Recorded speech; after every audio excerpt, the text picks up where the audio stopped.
Hello. Hi. Thank you for joining. Welcome to my very first coaching moment conversation. I am Angie Robinson. I will just do a little intro. I am an ex-corporate human resources leader, gone entrepreneur 3 years ago, actually. So I currently have my own coaching and consulting practice. So that is what I do. And please pop on and say hi. And if you're catching the replay, still comment and say hi. This is my first time doing this coaching moment conversation, and I'm kind of excited. Like I said, I've spent, over 20 years in human resources in the corporate world, mostly in leadership roles. And then 3 years ago, I started my own practice for a number of reasons. I thought about it for a long time and finally made the leap where I now do mostly coaching and some consulting in organizational development work and then facilitation. So I do a lot of leadership development, team development work, and I love it. I am also an avid Disney fan. And I love that. I build it into my business as much as I can. I actually have an undergrad in hospitality and tourism management, crazy enough. But I got into human resources shortly after I launched my career. I also have a master's degree in organizational development and change leadership. And in about, a week, I will officially have my certification in life coaching, my life coaching certification. So all kinds of good stuff going on. So why am I doing this? I'm kind of picturing this a little bit like, maybe an interactive podcast in a way. What I do for work in coaching and in developing leaders and working with teams and just individuals is so good. And I have seen people make significant changes in their lives, really transform themselves as a person, which has all kinds of ripple effects, all kinds of effects on their business, on their work, on their, family life, on their happiness. I've been through it. I continue to go through it. And so I just want to be able to share, I think, some of what I've gained through coaching myself, but also through my clients. And I want to spread that kind of, those concepts and those tools to the world so everyone can experience the transformation. So that's why I'm doing this. So again, my first time. Today, we are going to talk about the magic of self-awareness. Self-awareness to me is very, very foundational. I do want this to be interactive. So again, for people that are on, if you want to pop in the comments anytime, ask a question, share a thought, I'd love it. And if you're catching the replay, do the same because I'll be able to see those comments later, as will anybody else who has hopped on to watch. So let's make this kind of a two-way street. That's how I work the best. Talking into a camera by myself is probably not my strong suit, but that's okay. All right, so let's get going here. So let's talk about self-awareness. Curious, what pops into your head when you hear the term self-awareness? What are some of those first things that you think about? And as you're thinking about that, and again, if you want to pop them in the comments, please do. Here is my definition of self-awareness. It's kind of a culmination of all kinds. If you were to Google self-awareness, you're going to get all kinds of definitions. So here's where I've landed really with my definition. I put it in bullet point form because really that first one is the crux of it, right? Knowing and understanding yourself. Knowing and understanding yourself is self-awareness. But it goes way deeper than that, honestly. So to just keep defining it by bringing the subconscious to the conscious. So I won't get too deep into this. Maybe in a future live we'll do this, talking a little bit about the brain science. But we do have our conscious brain, which is our prefrontal cortex, and that's where we make all of our logical decisions. The things that we're really intentional about are in our prefrontal cortex. The rest of it all, which is the bulk of our thoughts and the bulk of our actions, come from our what you're here called the monkey brain, toddler brain, kind of our back brain. That's our subconscious. That's all of our beliefs, all of our thoughts, all of our whatevers that we're not even aware of, quite frankly. And so with self-awareness, when you have a healthy self-awareness, it's about bringing the subconscious to the conscious so you can make intentional choices and decisions. So that's part of it. But when we do that, then we allow ourselves to intentionally leverage our uniqueness, who we are, intentionally create change and connect more effectively with others. And the ripple effect, quite frankly, just kind of keeps going and going and going. But that word intentional is intentional, because when we can bring things, when our awareness comes to our conscious brain, we have the ability to be intentional about what we do, right? Our brains are wired to protect us, and that's what they tried to do. That's what it does. That's all fine and dandy, but oftentimes it's not in our best interest. It doesn't serve us well, and that's why we need to bring our subconscious to our conscious. So again, I know that's a lot, but maybe another time we'll talk deeper about that. Here is what else I say self-awareness is. It is pixie dust for making the most of our lives. Yes, that is a bit of a Disney reference. Again, I completely own my Disneyness and I bring it into my work for so many reasons, but pixie dust is really like a magic effect, right? Think of Tinkerbell. It's a magic effect to get success. And I believe that self-awareness is the pixie dust to get the most of what we want. I strongly believe that. So I love that. What do you think? I'd love to hear any comments of, does that resonate with you? Does that make sense? So I'll just kind of keep popping along here. What I put up here, get used to my little diagrams here, is how I see self-awareness in 3 key elements. Again, you Google it, you're going to get all kinds of things, elements, layers and layers and layers of self-awareness.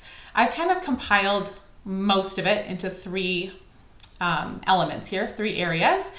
And each of these, if you were to unpack them, have lots of layers, lots of things to uncover, lots of things to explore. So I'm kind of keeping this pretty high level just to get a base understanding of what it is. But starting with psychological preferences, and really what that is something that we all kind of have. Things like how we gain energy. So are you more leaning toward introversion or extroversion, or maybe a combination of both? How we make decisions. Do I make decisions from a thinking space, from my head, or from a feeling space, from my heart? And, you know, am I more logical and use my senses, or do I use intuition more? So these terms might ring a bell to you, especially if you've ever taken any of the personality profiles like Myers-Briggs, DISC, Insights Discovery happens to be my favorite.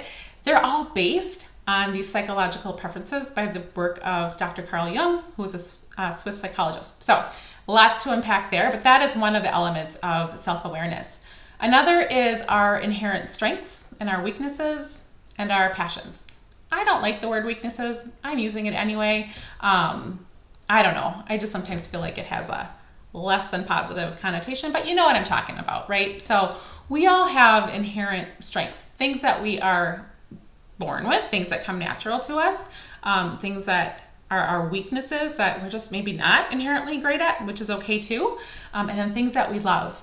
These are things that oftentimes are inherent to us, but can be built and evolved and change and transform over time as we add more experiences to our life. And then the third one are experiences and beliefs. Our experiences shape who we are, and it doesn't stop. It doesn't stop. We just continue to gain more wisdom, more truths, more beliefs based on what we experience. So our experience then, you know, we observe something, we go through a situation, right? So now that's an experience to put in our back pocket. It then forms our beliefs, and our beliefs will affect our future experiences. It is a big circle of life, but it's super huge. And when we can be aware and understand those experiences and how they have shaped our thoughts, there's so much power in that. That is one that I love to talk about. Again, probably in the future, we can do that too.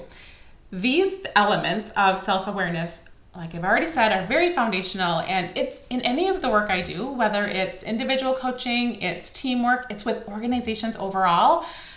I bring this in because, again, it's the pixie dust, right? So being self-aware is going to catapult all the things that we want in order to reach our goals.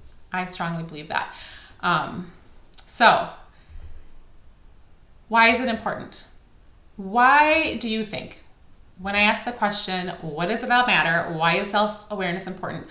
I would love to hear, and pop in the comments, again on the replay, please do that too, on why you think it's important. Why is self-awareness important? I will tell you all the reasons I think it's important. I got my little notes here to make sure I don't miss anything. Really the crux of it is self-awareness allows us to be our best self. What does that mean, to be our best self? Pretty subjective. We all might have our own thoughts around what that means, but when we are understanding of who we are, what makes us tick, what are our preferences, what are our motivators, what detracts us, what are our thoughts and our beliefs and our emotions and all of those things, when we have even an inkling of an understanding, but especially when we get really, really deep into it, it gives us the opportunity to, number one, honor who we are, number two, leverage who we are, and number three, manage who we are. And that is really, really key, right? When we're more aware and using our conscious brain, we can do less of the comparison game. Do you ever do that? Where you're comparing yourself to others, comparing yourself to what society thinks that you should be doing, comparing yourself to all kinds of things, right? When we're more self-aware, we can manage that better. That's amazing in itself. Increase self-confidence. That has a ripple effect in so many ways, increasing I'm not talking about arrogance. I'm just talking about trusting yourself and having your own back. That can come with self-awareness. What else? It allows us to be more intentional in our decision-making, in our changes we want to make, rather than just kind of going with the flow, or letting things happen to us versus us controlling, doing what we think is right or doing what others think we're right. We can be much more intentional about all of that when we have more self-awareness. Definitely create stronger relationships too, with yourself, of course, but with others.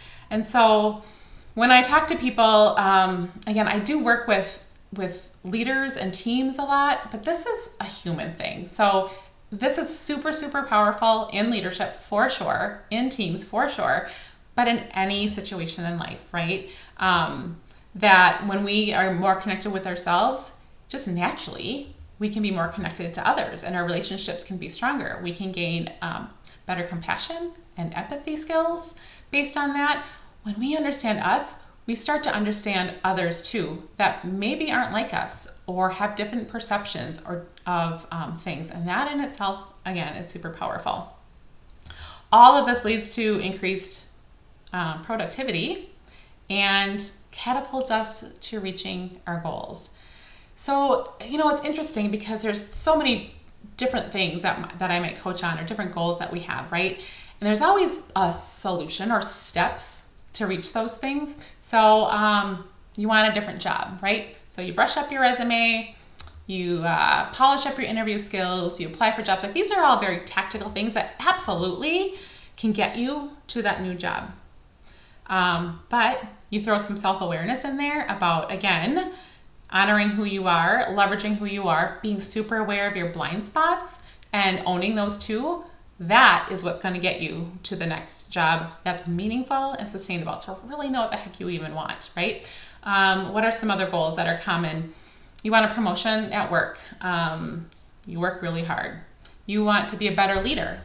There's so many things in the leadership world to develop skills in leadership, how to delegate, how to feedback, how to coach, how to read the P&L, all of these things that are just awesome that you need for leadership, but you throw in a dose of self-awareness in there, I'm telling you, you know yourself better, you have the self-confidence, that's what's going to shine. That's what's going to get you the better connection with your direct reports. That's what's going to set you apart, is that self-awareness. You want a better relationship. You want to lose weight. There's so many ways to do that. We've got the pills, we've got the programs, we got all the things, and they work, sometimes, maybe not forever, right? You manage your mind around it though. I'm telling you, those are the things that are going to make the biggest difference for meaningful change and sustainable change. So I was a little bit on my soapbox there because there's so many reasons why I think it's important. I'd love to hear yours too. If you have any other thoughts around that, just pop them in the comments. However, so I talk a lot about this too with my clients and my teams. There's always a barrier, right? There's always a barrier to the things that we want. And self-awareness is no different. So what are some of the barriers to intentionally becoming more self-aware? What do you think? Here's what I think. Here's what I hear. Self-awareness is one of those woo-woo things, right? Touchy-feely, oh, don't have time for that. Maybe, I don't know. I don't think it's touchy-feely. I think it's important, obviously, but it's for everybody. It's for all humans. And so it does have this, sometimes can have a connotation of kind of the woo-woo, touchy-touchy. That's fine. It can have that label. You just gotta clear your brain from that terminology, I think, just to understand that it's actually a skill. So no, woo-woo, not woo-woo. It's a skill. It's a life skill. And who doesn't need life skills? We all do, right? So erase your mind from woo-woo. Another barrier is oftentimes people might be afraid of what they're going to learn, right? They might learn things when we're really, really self-aware, learn things that are different from where they thought they should be, or might bring things up and make someone question, oh, maybe I shouldn't be in this relationship, or maybe I am on the wrong path, or but my parents told me I should be doing X, Y, and Z. And if I now am more self-aware and realizing I shouldn't be doing those things, now I'm not doing what others expected of me, right? So it can bring up some pretty uncomfortable things. However, you keep squishing stuff down, it's going to pop up at some point anyway. So you might as well be intentional about it, right? What else is another barrier? Blind spots. We all have blind spots. These are things that we aren't even aware of. The way that people might perceive us, things that someone else might see about us that we have no idea. That can get uncomfortable too, right? To get your blind spots pointed out to you. I'm telling you, it's perfect to have that happen because then you get to manage that better, right? Do something with it. But if you don't, people are still going to perceive you and you're still going to have these blind spots without you knowing it. It actually could be detrimental to you. So it might be a barrier as a, it could be uncomfortable. No, it's good. It's magic. What else? Other barriers. Becoming more aware of biases. We all have them. We all have biases that we have collected in our lives. Again, based on so many things, experiences, what we were taught as kids, like all these things. When we bring those biases to the surface, that can get very uncomfortable. And sometimes people don't want to know what those are. The past, sometimes people feel like self-awareness feels like therapy. Sure, it could be, and there is nothing wrong with therapy. From a coaching perspective, when I use self-awareness and coaching and development and those types of things, it is very, very forward focused. So our past is the past. And is it important to understand maybe some of the whys we believe in things or why we do some things? Absolutely. But it's not the focus. The focus is now, what do I do with this information and how do I move forward? So could be seen as a barrier. Again, I challenge that. And then the other thing I think that can be a barrier is the fact that it takes work, honestly. I've been kind of working on self-awareness for a lot of years, and it doesn't end at all, nor should it, right? I think it's awesome that it doesn't, but it does take intention. And who has time for that? We are all so busy, but it's going to pay dividends. So that can be a barrier. All these barriers are something that anybody can overcome though. So I would challenge you to do that. All right. So the question might be asked, how can I cultivate more self-awareness? There's several ways. I'm just going to kind of put out some of the quick hitters, I would say. Number one is just start to notice, right? Self-awareness is noticing. So notice what makes you laugh. Notice what kind of triggers you, that gets you upset. Notice when you start to get that that tingly feeling in your belly. That might mean something's coming. Or you get that anger feeling or whatever. Just start to notice what kind of triggers thoughts and feelings in you. That is a form of cultivating self-awareness. Writing them down is even better. Extra credit for that, right? Challenge your thoughts is a big one. So when a thought comes up about something, ask yourself the question, why am I thinking this way? What am I making that mean? Is a super good question. Those of you that I worked with, you know that I love that question. Ask yourself, what do I make this mean, right? So situation happens, I'm at work and somebody said something and it totally freaked me out or made me mad. Stop and ask yourself, what am I making that mean? Why is that making me so mad? Don't just let that lizard brain take control. Just stop and ask yourself some questions and challenge yourself, right? Ask others. So self-awareness, part of it is not only digging deep into yourself, but it's also understanding, like I said, how others might perceive you, how you might land on others. Ask the question, hey, how do you think I did in that meeting? How did I come across? Hey, I don't know, just all the situations, just ask other people. I did this, a form of this in grad school for one of my projects I was working on, and I sent out an email to some of my closest friends, like a pretty good chunk of them actually, and just asked some questions, which was super vulnerable, uncomfortable, but so good. And I got all this feedback, and it just really helped me to understand some of my areas of strength and areas of opportunity from the eyes of others. Super helpful. And then tools and exercises. There's a bajillion out there. I love the personality profiles. Like I said, I love Insights Discovery the most. It's the one that I'm certified in, and it's what I lead teams through and individuals through. I think it's amazing, but there's some pretty awesome tools out there from that standpoint, and all kinds of things. There's journals and tons of exercises that you can do that help to cultivate self-awareness. So you can always do that. And then, of course, work with a coach. Somebody like me who helps to see, coaches are amazing.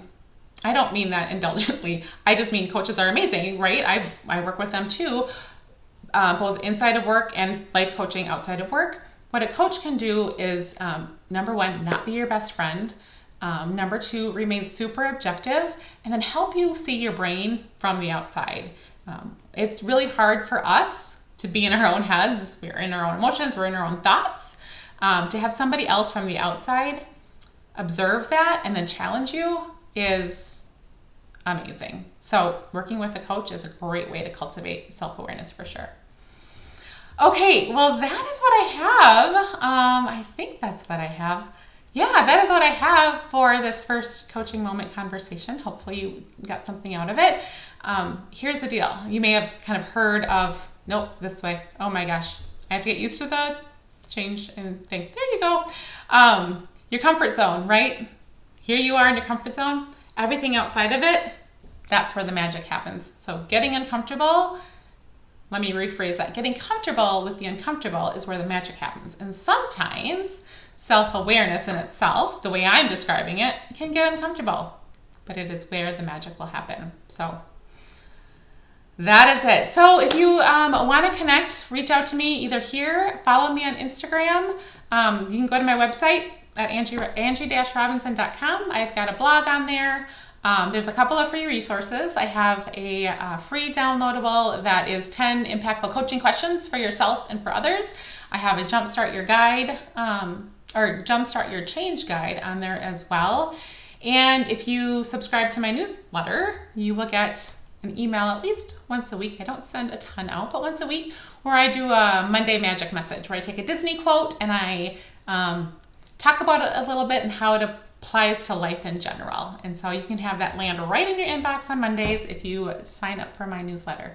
If you're looking for any coaching, whether it's life coaching or in an organization and team development work, give me a shout. I'd love to talk with you. Okay, and let me know if you think this is valuable. I have a list of topics that I would love to do if I do this again. I'm thinking, I don't know how often, every other week, maybe every month. I have all kinds of things that I think that we can talk about. We can talk about perception. We can talk about beliefs and limiting beliefs. We can talk about how the brain works. We can talk about goal setting and future self. I got a long list. So let me know what you think. Thanks for tuning in. We'll see you later. Bye.